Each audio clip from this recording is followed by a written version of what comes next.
Méditation du 20 décembre. Un silence coûteux. Cette bonne nouvelle du royaume sera prêchée dans le monde entier pour servir de témoignage à toutes les nations, alors viendra la fin. Matthieu 24, verset 14. S'ils se taisent, les pierres crieront. Luc 19, verset 40. En 1952, le compositeur John Cage a écrit une pièce musicale intitulée 4:33. Ce titre inhabituel correspond simplement à la durée de la pièce, soit 4 minutes et 33 secondes. La particularité de cette composition est que ces 3 mouvements ne contiennent aucune note, à l'exception de la notation tarsée, le silence. La première de 4:33 eut lieu le 29 août 1952 à Woodstock, New York, et fut un scandale retentissant.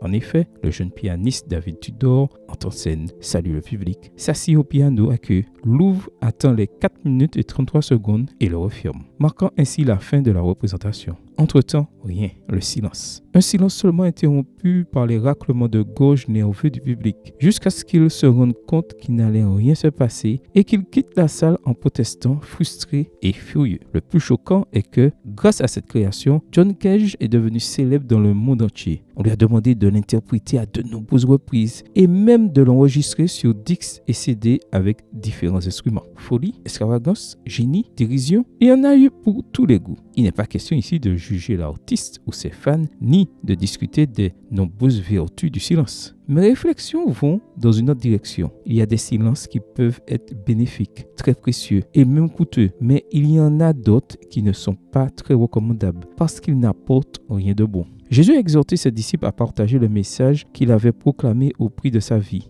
L'évangile ne doit être réduit au silence sous aucun prétexte. Il doit être proclamé dans le monde entier afin qu'il puisse atteindre toute l'humanité et remplir sa mission avant qu'il ne soit trop tard. L'apôtre Paul ressent si vivement cette responsabilité qu'il s'exclame « Malheur à moi si je n'annonce pas l'évangile » 1 Corinthiens 9, verset 16. Et il exhorte le jeune Timothée en ces termes. Je t'en conjure, prêche la parole, insiste en toute occasion, favorable ou non, reprends, censure, exhorte avec toute douceur et instrument, remplis bien ton ministère. De Timothée 4, verset 1 à 5. Lorsque le monde semble marcher aveuglément sur des chemins incertains, ce n'est pas le moment de taire la promesse de Jésus de revenir. Un tel silence serait trop coûteux. Le monde a plus que jamais besoin d'un message de sagesse, de solidarité et d'espérance. Inspire-moi, Seigneur, pour rompre le silence quand il le faut. Amen. Bonne journée à vous et que le Seigneur vous bénisse.